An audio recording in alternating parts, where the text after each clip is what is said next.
નમસ્કાર મિત્રો લોન લેવા માટે સિબિલ સ્કોરની તમામ માહિતી આ વિડીયોમાં આપવામાં આવશે મિત્રો, જેમ કે કેટલો સિબિલ સ્કોર જરૂરી છે, સિબિલ સ્કોર કેમ કરી વધારવો અને મિત્રો લોન લેવા માટે ખૂબ જ જરૂરી છે આ સિબિલ સ્કોરની A to Z માહિતી આ વિડીયોમાં આપવામાં આવશે। વિડીયો થોડોક લાંબો થઈ જશે મિત્રો, પણ તમને તમામ માહિતી મળી જશે આ વિડીયોમાં। તો વિડીયોને જરા પણ સ્કીપ કર્યા વગર અંત સુધી જરૂરથી જોજો અને આ વિડીયો આગળ શેર કરી દેજો। સૌ પ્રથમ તો સિબિલ સ્કોર વિશે જાણવું જરૂરી છે આપણા માટે। તો સિબિલનું ફૂલ ફોર્મ છે ક્રેડિટ ઇન્ફોર્મેશન બ્યુરો લિમિટેડ। આ એક ક્રેડિટ માહિતી કંપની છે જે સમય જતાં વ્યક્તિઓ અને કંપનીઓનો ફાઇનાન્શિયલ ડેટા એકત્રિત કરે છે અને રેકોર્ડ કરે છે અને એ રેકોર્ડને જાળવી રાખે છે। સિબિલ સ્કોર જે ક્રેડિટ સ્કોર તરીકે પણ ઓળખાય છે અને તે વ્યક્તિની ક્રેડિટ યોગ્યતાને સૂચવે છે। તે ધિરાણકર્તાઓને સમજવામાં મદદ કરે છે કે કોઈ વ્યક્તિએ તેમના કર્જ અને ચૂકવણીની ક્ષમતાનું સંચાલન કેટલું સારી રીતે કર્યું છે। સિબિલ સ્કોર 300 અને 900 સુધી હોય છે, જેમાં ઉચ્ચ સ્કોર વધુ સારી ક્રેડિટ પ્રોફાઇલ દર્શાવે છે। આ લેખ સ્પષ્ટ કરશે કે સિબિલ સ્કોર શું છે, સિબિલ સ્કોરનો અર્થ અને તે તમારા પૈસા ઉધાર લેવાની અથવા ભવિષ્યમાં લોન મેળવવાની ક્ષમતાને કેવી રીતે અસર કરી શકે છે। એટલે કે મિત્રો સિબિલ સ્કોરનું જે તમારા અત્યાર સુધી જે તમે ફાઇનાન્શિયલ ડેટા છે એકત્રિત કર્યા હોય છે સિબિલે, જેમ કે તમારી લોનની ચૂકવણીઓ કેવી છે, તમારી ક્ષમતા કેવી છે, તમને ધિરાણ કરી શકાય કે ના કરી શકાય, એ તમામ ડેટા હોય છે। એના પરથી તમારો સિબિલ સ્કોર બને છે। 300 ઓછામાં ઓછો અને વધારેમાં વધારે 900 સુધીનો હોય છે સિબિલ સ્કોર। અહીંયા વાત કરવામાં આવે તો સિબિલ સ્કોરની રેન્જ 300 અને 900 વચ્ચે હોય છે। ઉચ્ચ સ્કોર વધુ સારી ક્રેડિટ રેટિંગ સૂચવે છે અને ઓછું સ્કોર હોય એ એક નબળો ક્રેડિટ રેટિંગને સૂચવે છે। સામાન્ય રીતે 750થી વધુ સ્કોરવાળા કોઈપણ વ્યક્તિ પાસે ધિરાણકર્તાઓ પાસેથી લોન અને અન્ય પ્રકારના ક્રેડિટને સુરક્ષિત કરવામાં સરળ સમય હશે। એટલે કે જો 750થી વધારેનો સ્કોર હોય તો એમને સરળતાથી લોન મળી શકે છે અને એમને કોઈ પણ પ્રકારની સમસ્યાના સામના કરવા પડતા નથી। એ નોંધ લેવી મહત્ત્વની છે કે કેટલાક ધિરાણકર્તાઓ નિર્ધારિત કરવા માટે અલગ માપદંડ ધરાવી શકે છે કે કોઈ વ્યક્તિ કેટલું ક્રેડિટ સુરક્ષિત કરી શકે છે। તેથી કોઈ પણ પ્રકારના ક્રેડિટ માટે અરજી કરતાં પહેલાં દરેક ધિરાણકર્તાની જરૂરિયાતો તપાસવી હંમેશા મહત્ત્વપૂર્ણ હોય છે। એટલે કે કોઈ પણ લોન કરતાં કોઈ પણ ધિરાણ કરતા હોય એ તમારો ક્રેડિટ સ્કોર પહેલાં ચકાસે છે। તમારો સ્કોર આજની દુનિયામાં લોન અથવા અન્ય પ્રકારના ક્રેડિટ મેળવવાની તમારી ક્ષમતાને કેવી રીતે અસર કરે છે તે સમજવું જરૂરી છે। વ્યક્તિઓએ તેમના સિબિલ સ્કોર વિશે જાણ કરવી આવશ્યક છે અને જો જરૂરી હોય તો તેમને સુધારવા માટે પગલાં લેવાના રહેશે। ઉપર દર્શાવેલા પગલાંઓને અનુસરીને વ્યક્તિઓ સરળતાથી તેમના સિબિલ સ્કોરને ઓનલાઈન તપાસી શકે છે, તેમને સુધારવા વિશે વિગતવાર નિર્ણયો લઈ શકે છે। સ્કોર સિબિલની ગણતરી કેવી રીતે કરવામાં આવે છે અને ચૂકવણી ઇતિહાસ, ક્રેડિટનો ઉપયોગ અને ક્રેડિટ હિસ્ટ્રીની લંબાઈ જેવા પરિબળો તેમના સ્કોરને કેવી રીતે અસર કરે છે એ પણ સમજવું જરૂરી છે। તો તમામ માહિતી આપણે આમાં સમજશું। તમારો સ્કોર પણ તમે સુધારી શકો છો અને તમારા સિબિલ સ્કોરની ગણતરી કેવી રીતે કરવામાં આવે છે એ પણ આ વિડીયોમાં જોઈશું અને તમે તમારા ક્રેડિટ સ્કોરને ઓનલાઈન પણ ચકાસી શકો છો। મિત્રો સિબિલ ક્રેડિટ હિસ્ટ્રીનો અર્થ સમજી લઈએ આપણે। તમારી હિસ્ટ્રી પણ દર્શાવે છે। આ સિબિલ ક્રેડિટ હિસ્ટ્રી એ સમય જતાં વ્યક્તિની કર્જ અને ચૂકવણીની પ્રવૃત્તિઓને દર્શાવે છે। આમાં લોનના પ્રકારો, ઉધાર લેવામાં આવેલી રકમ, આપવામાં આવેલી ચૂકવણીઓ અને ભૂતકાળમાં થયેલા કોઈપણ ડિફોલ્ટ અથવા વિલંબ ચૂકવણીઓનો સમાવેશ થાય છે। સિબિલ સ્કોર આ ક્રેડિટ હિસ્ટ્રી પર આધારિત છે અને ધિરાણકર્તાઓને ભવિષ્યની લોનની ચૂકવણી કરવાની વ્યક્તિની ક્ષમતાનું મૂલ્યાંકન કરવામાં મદદ કરે છે। સારી ક્રેડિટ હિસ્ટ્રી લોકોને વધુ સારી લોનની શરતો અને દરો મેળવવામાં મદદ કરે છે। લોન અથવા અન્ય પ્રકારના ક્રેડિટ લેતી વખતે સિબિલનો અર્થ સમજવા માટે આવશ્યક છે કે એકંદરે સિબિલ સંપૂર્ણ સ્વરૂપ ક્રેડિટ ઇન્ફોર્મેશન બ્યુરો લિમિટેડ છે અને તે ધિરાણકર્તાઓને વ્યક્તિની ક્રેડિટ યોગ્યતાઓનું મૂલ્યાંકન કરવામાં મદદ કરે છે। એટલે સિબિલ ક્રેડિટની એક હિસ્ટ્રી હોય છે, જે તમારી હિસ્ટ્રી આખી જ હિસ્ટ્રી આવી જાય છે। એમાં તમે ઉધાર લીધેલી લોન કેટલી છે, તમે ભરેલી કેટલી છે, તમે ચૂકી ગયા છો કે ભરી છે, એ તમામ હિસ્ટ્રી હોય છે તમારી અને એ હિસ્ટ્રી પરથી તમારે સિબિલ સ્કોર નક્કી થાય છે અને તમારે સિબિલ સ્કોર કેટલો છે એ તમે ઓનલાઈન ચેક કરો છો ત્યારે તમને ખબર પડે છે। તમે બેંકમાં પણ ચેક કરી શકો છો અને ઓનલાઈન પણ ચેક કરી શકો છો। અમુક સિબિલ સ્કોર ચેક કરવા માટે તમારે ઓનલાઈનની વેબસાઇટ છે, જેમાં થોડો ઘણો ચાર્જ ચૂકવવો પડતો હોય છે. અહીંયા વાત કરીશું સિબિલ ક્રેડિટ સ્કોરનું મહત્ત્વ. તો ઓછા વ્યાજ દરો એટલે કે સારા સિબિલ સ્કોરવાળા વ્યક્તિઓ હોય એમને લોન અને અન્ય પ્રકારના ક્રેડિટ પર ઓછા વ્યાજ દરો માટે પાત્ર હોઈ શકે છે. આ સમય જતાં ચૂકવણી કરવાની જરૂર હોય તેવી રકમને ઘટાડવામાં મદદ કરે છે. એટલે કે ઓછા વ્યાજ દરો લાગુ થશે તમને, અને તમે ચૂકવણી કરવાની જરૂર હોય તેવી રકમને પણ ઘટાડવામાં મદદ કરશે. વધુ ક્રેડિટના વિકલ્પો મળશે તમને.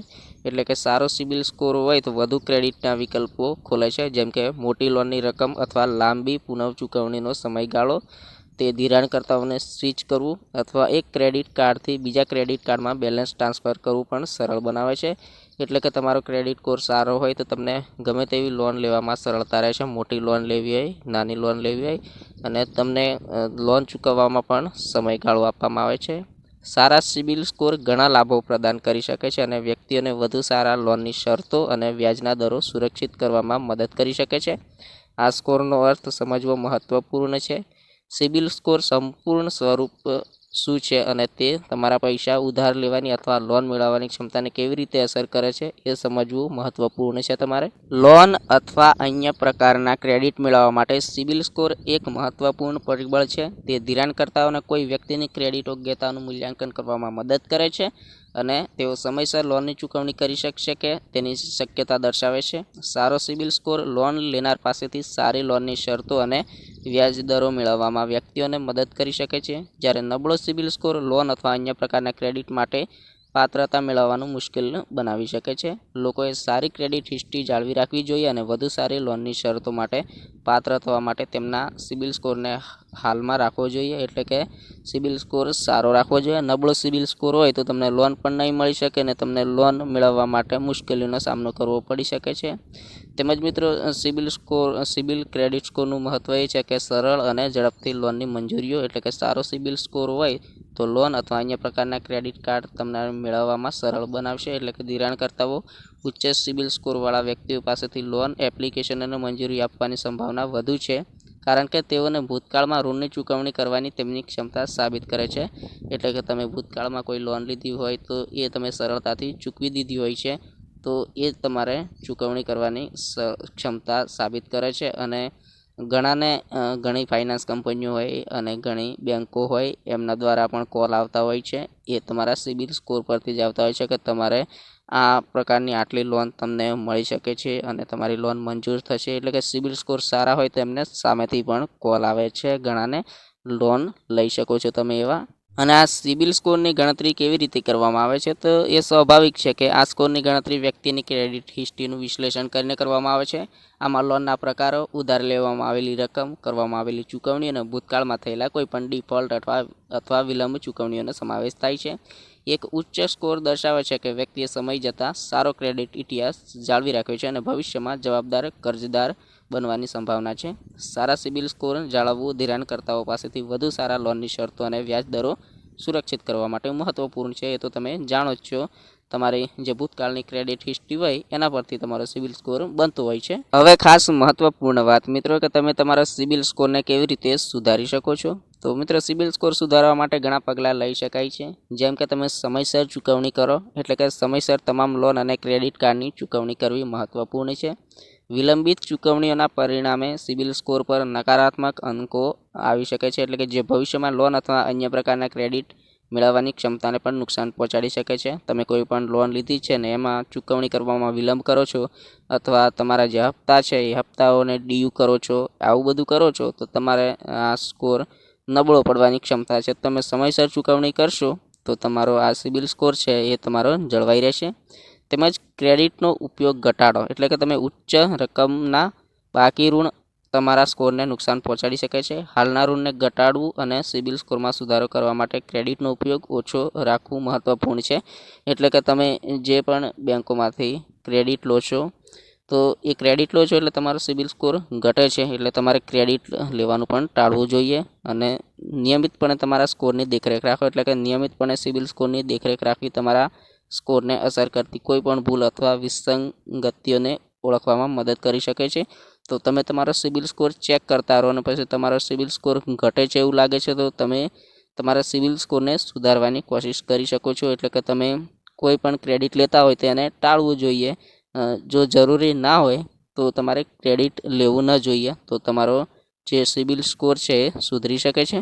અહીંયા હું તમને સરળ ભાષામાં સમજાવી દઈશ કે જો તમારે કોઈ મોટી લોન લેવી છે 2-4 મહિના પછી, તો તમે આ જ મહિનાથી તમારે જે ક્રેડિટ છે એ લેવાનું બંધ કરી દેવું જોઈએ બેંકમાંથી, અને તમારે પૈસા થોડા જમા કરવા જોઈએ અને વધારે ન ઉપાડવાના, થોડા ઘણા ઉપાડવા જોઈએ. આમ મહિનામાં લગભગ 2-4 વખત આવું કરવું જોઈએ. તમારે લગભગ થોડા ઘણા પૈસા, દાખલા તરીકે 2-4 હજાર જે પણ તમારે જમા કરવાના રાખવા જોઈએ અને થોડા ઘણા ઉપાડવા જોઈએ. આવું કરશો તો તમારે લગભગ 1.5-2 મહિનાની અંદર તમારો સિબિલ સ્કોર સારો થવાની સંભાવના છે. અને તમે ક્રેડિટ લેવાનું ટાળવું જોઈએ. એટલે કે તમે કોઈ પણ લોન લો છો તો એ ટાળવી જોઈએ. અને જો તમે કોઈ લોન લીધેલી છે તો કદાચ તમે બધા હપ્તા, દાખલા તરીકે 3-4 હપ્તા બાકી હોય તો એ તમામ જો એક સાથે ભરી દેતા હોય તો પછી તમારો સિબિલ સ્કોર ઝડપથી વધી જશે અને લગભગ 750ની આજુબાજુ જતો રહેશે, 750 પ્લસ જતો રહેશે. જો તમારો સિબિલ સ્કોર લગભગ 750થી નીચે હોય તો લોન તમને મેળવવામાં મુશ્કેલીનો સામનો કરવો પડી શકે છે. એટલે તમારે હંમેશા જે સિબિલ સ્કોર છે એ જાળવી રાખવો મહત્વપૂર્ણ છે. હવે વાત કરીએ આપણે કે તમારા સિબિલ સ્કોરને અસર કરતા પરિબળો કયા છે. તો સિબિલ સ્કોર મુખ્યત્વે કોઈ વ્યક્તિના ક્રેડિટ હિસ્ટ્રી દ્વારા નક્કી કરવામાં આવે છે, પરંતુ અન્ય ઘણા પરિબળો છે જે સ્કોરને પણ પ્રભાવિત કરી શકે છે. તો મિત્રો, ચૂકવણીની હિસ્ટ્રી એક તો ખાસ. સિબિલ સ્કોર કોઈ વ્યક્તિની ચૂકવણીની હિસ્ટ્રી દ્વારા ખૂબ જ અસર કરે છે. એટલે કે તમારી ચૂકવણીની કોઈ હિસ્ટ્રી છે એમાં ખૂબ અસર કરે છે. સમયસર ચૂકવણી કરવી અને ડિફોલ્ટને ટાળવું સિબિલ સ્કોરને હકારાત્મક રીતે અસર કરે છે, જ્યારે વિલંબિત ચૂકવણી અથવા ડિફોલ્ટ કરવાની નકારાત્મક અસર થઈ શકે છે. એટલે કે જો તમે કોઈ પણ લોન ચૂકવો છો અને સમયસર ચૂકવો છો તો એ તમારો સ્કોર સારો જળવાઈ રહે છે, અને જો તમે ચૂકી જાઓ છો તો પછી એ તમારા સિબિલ સ્કોર પર અસર થઈ શકે છે. ક્રેડિટનો ઉપયોગ પણ આમાં અસર કરે છે. એટલે કે સિબિલ સ્કોર વ્યક્તિ દ્વારા ઉપયોગમાં લેવાતા ક્રેડિટની રકમ દ્વારા પણ પ્રભાવિત થાય છે. ઉચ્ચ ડેબ્ટ લેવલ સ્કોરને નુકસાન પહોંચાડી શકે છે, જ્યારે ઓછા ક્રેડિટના ઉપયોગથી સિબિલ સ્કોરમાં સુધારો થઈ શકે છે. એટલે કે તમારે વધારે પડતા ક્રેડિટ લેવા ટાળવા જોઈએ. એવું નથી કે તમારે સાવ ક્રેડિટ ઓછા લેવા જોઈએ, પરંતુ તમારે વધારે ક્રેડિટ કાર્ડનો ઉપયોગ કરવો ટાળવો જોઈએ. તેમજ મિત્રો, ક્રેડિટ હિસ્ટ્રીની લંબાઈ પણ આમાં અસર કરે છે. તો મિત્રો, સિબિલ સ્કોર વ્યક્તિની ક્રેડિટ હિસ્ટ્રીની લંબાઈથી પણ પ્રભાવિત થાય છે. લાંબા સમય સુધી કોઈ વ્યક્તિએ સારો ક્રેડિટ ઇતિહાસ જાળવી રાખ્યો છે એટલો વધુ સારું સ્કોર હશે એનો. જો તમે ક્રેડિટની હિસ્ટ્રી છે એની લંબાઈ, એટલે કે તમે કેટલા સમય માટે લોન લો છો એના ઉપર પણ પ્રભાવિત થાય છે. અને ક્રેડિટનો પ્રકાર મિત્રો, સિબિલ સ્કોર ઉપયોગમાં લેવાતા લોન અથવા ક્રેડિટ કાર્ડના પ્રકાર દ્વારા પણ અસર કરવામાં આવે છે. એટલે કે વિવિધ પ્રકારની લોન અને ક્રેડિટ કાર્ડ સિબિલ સ્કોર પર વિવિધ અસરો કરી શકે છે. તેથી નકારાત્મક સ્કોરમાં પરિણમવાની સંભાવનાઓ પસંદ કરવી મહત્વપૂર્ણ છે. એટલે કે તમારે ક્રેડિટનો પ્રકાર કેવો છે એના પર પણ નિર્ભર કરે છે. એટલે કે કેટલા સમયની ક્રેડિટ કાર્ડ છે આ તમારી પાસે, કેટલા સમય સુધી તમે આ ક્રેડિટનો ઉપયોગ કરો છો એ પણ મહત્વપૂર્ણ છે. તેમજ અન્ય પરિબળોમાં મિત્રો, સિબિલ સ્કોર અન્ય પરિબળો દ્વારા પણ અસર કરી શકે છે, જેમ કે લોનની ફ્રીક્વન્સી અથવા ક્રેડિટ કાર્ડ એપ્લિકેશન અથવા સખત પૂછપરછની સંખ્યા. અહીંયા ખાસ વાત છે મિત્રો કે તમારે તમારો સિબિલ સ્કોર ચેક કરતો રહેવો જોઈએ. એટલે કે વારંવાર નહીં, પણ મહિને 2 મહિને ચેક કરવો જોઈએ. મહિને 2 મહિને તમારો સિબિલ સ્કોર અપડેટ થતા હોય છે. તો મિત્રો, એકવાર તમે રિપોર્ટ એક્સેસ કર્યા પછી તમે તમારો વાસ્તવિક સિબિલ સ્કોર ચેક કરી શકો છો, જે પેજની ટોચ પર સ્પષ્ટપણે પ્રદર્શિત થશે. આ દર્શાવશે કે તમારા ક્રેડિટ વર્તન સમય જતાં તમારા સ્કોરને કેવી અસર કરી શકે છે. એકવાર તમે તમારો સ્કોર ચેક કર્યા પછી જો જરૂર હોય તો તેમાં સુધારો કરવા માટે તમે પગલાં લેવાનું શરૂ કરી શકો છો. આમાં લોન અને ઋણ પર સમયસર ચૂકવણી કરવી, ક્રેડિટનો ઉપયોગ ઘટાડવો અને તમારા સિબિલ સ્કોરની નિયમિત દેખરેખ કરવી શામેલ હોઈ શકે છે. તો તમે તમારો સિબિલ સ્કોર ચેક કરી અને તમે જોઈ શકો છો કે સારો છે કે ખરાબ છે. જો ખરાબ સ્કોર હોય તો તેને તમે સુધારવા માટે પ્રયત્ન કરી શકો છો. તમે તમારી લોનની સમયસર ચૂકવણી કરી શકો છો, ક્રેડિટ કાર્ડના ઉપયોગો થોડા ઘટાડી શકો છો. એના દ્વારા તમારો સિબિલ સ્કોર જે સુધરી જશે અને તમે તમારો સિબિલ સ્કોર ચેક કરશો એટલે તમને ખબર પડી જશે. તમે ઓનલાઈન પણ ચેક કરી શકો છો, તેમજ તમે બેંકમાં જઈને પણ તમારો સિબિલ સ્કોર ચેક કરાવી શકો છો. આશા રાખું છું મિત્રો કે આ માહિતી તમને ખૂબ સારી લાગી હશે. મિત્રો, વિડીયોને લાઇક, કોમેન્ટ ને સબસ્ક્રાઇબ કરી દેજો ચેનલને. વિડીયોને આગળ શેર કરી દેજો, જેથી કરીને આ માહિતી તમામ વ્યક્તિ સુધી પહોંચી જાય. ચલો મળીએ કોઈ નવી માહિતી સાથે. ત્યાં સુધી બધાને જય હિન્દ, વંદે માતરમ.